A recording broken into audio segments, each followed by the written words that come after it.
Most people who are trying to lose fat and gain muscle are either under eating and not fueling their body properly, or they are completely overcomplicating it. Over the last year, I went on a journey to learn how to fuel my body in a way that supports my workouts, my energy, and my body composition. And what I have found is it is so much simpler than people make it seem. And so today in this video, I'm gonna show you exactly what I eat in a day when my goal is to lose fat and gain muscle. My goal with this video is to help you understand how to eat to support your body and your health goals. Thank you guys so much for watching. I hope you enjoy.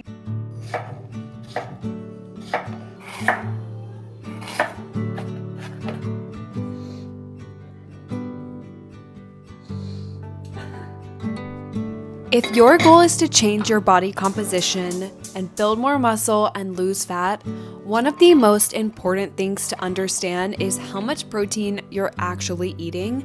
And for a lot of people, that's where things are falling short. Protein is what directly supports muscle growth and repair, and it also plays a really important role in how full you feel and how stable your energy is throughout the day. What I've noticed when I start my day with a higher protein meal is that I'm not thinking about food as much because I don't get those same mid-morning or afternoon crashes, and I'm also less likely to reach for sugary or processed snacks. Instead, I feel full and satisfied from meal to meal, and I used to be the biggest snacker ever, and just by changing my protein intake and making sure that I'm getting protein in every meal, it helped me so much with this. When you start your day with a satiating and high protein breakfast, it's going to support your energy and how hungry you feel throughout the day, and ultimately your ability to stay consistent.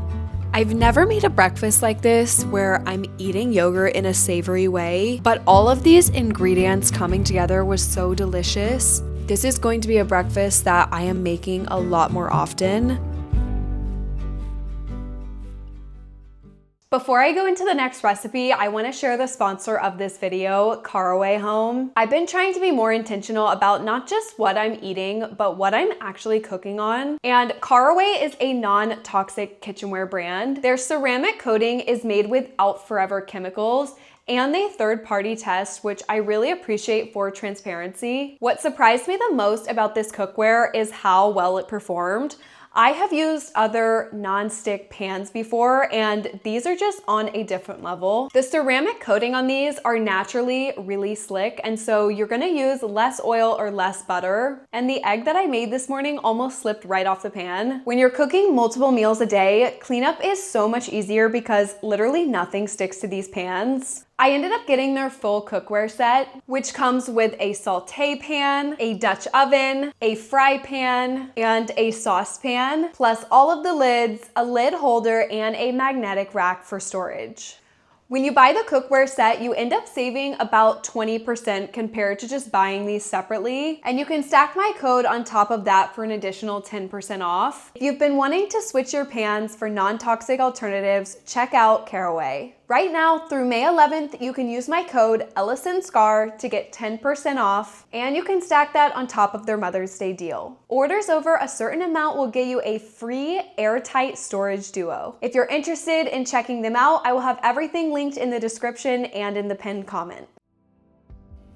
I hear from so many people who feel like they're doing everything right, but they're still struggling to change their body composition. And the one thing that keeps coming up is insulin resistance. Insulin is a hormone that helps move nutrients, especially glucose, from our bloodstream and into our cells, where that energy can then be used for things like movement, workouts, brain function, and recovery. Over time, when there's consistently more energy coming into your body than your body is using, especially when that's combined with low daily movement and not enough muscle mass, your body can start to become less sensitive to insulin. When that's happening, your body is more likely to store energy instead of using it efficiently, and that stored energy is what we know as body fat. That's why it can start to feel harder to lose fat or build muscle even when you're putting in effort. The good news is that your body is really responsive to positive changes. Things like increasing your daily movement, building muscle through strength training, and focusing more on whole, minimally processed foods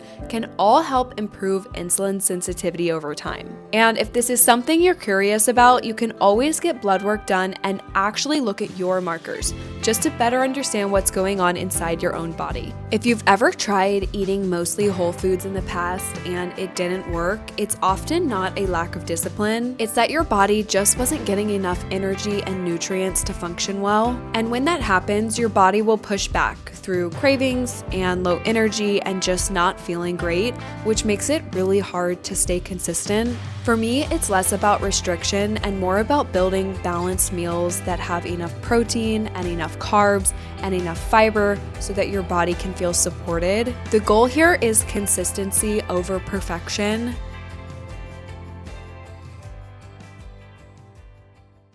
One of the biggest mistakes that you can do when you're trying to eat a high protein diet and hitting certain macros is rely on protein powders, protein bars, and other protein snacks to help you hit your protein goals. And the reason I say this is because so many of these things are ultra processed and have so many ingredients that we would never traditionally cook with. A lot of them are also filled with gums and sugars and just things that you don't want to be consuming every single day. In a pinch, eating a protein bar or drinking a protein shake is totally fine, but I like to focus on eating high quality whole foods and getting my protein that way. And so recently I've been experimenting with getting protein from different sources. Primarily I was focusing on getting protein from animal-based sources. So chicken, beef, eggs, milk, etc. Recently, I've been making a lot of recipes where I'm mixing animal-based protein and plant-based protein, so things like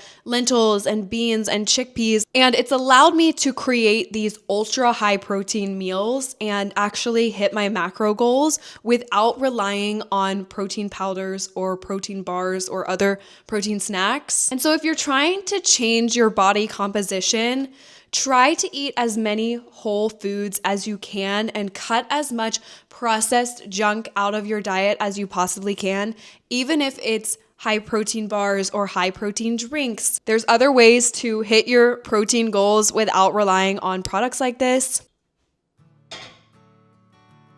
There's nothing I love more than simple, healthy, high-protein meals that hold well in the fridge so you can enjoy them for a few days. And that's why I love making this coconut curry stew. It has a mix of different beans, so it's naturally high in protein, and I also added ground beef to make it even more protein dense. This curry stew is super nourishing, really cozy, and one of my favorite dinners. Curry is a natural anti-inflammatory spice that is so good for you and naturally helps to reduce oxidative stress in the body. Something that's often overlooked when it comes to changing your body composition is stress. Our bodies don't just respond to how we eat and how we train, they also respond to the environment that we're living in every day. The way I like to think about this is there's a difference between good stress and bad stress. Good stress is things like strength training and sauna and fasting.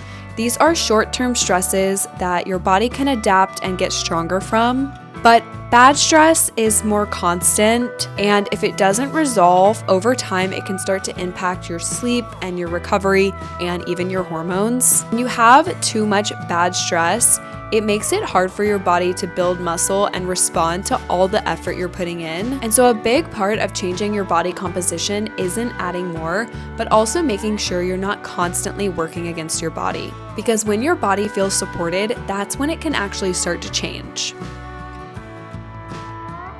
We've been really liking to take our bikes out and go for like 10 miles after dinner and just like watch the sunset. Our bikes are electric, so that helps a lot. It's still a workout, but it's not like super intense.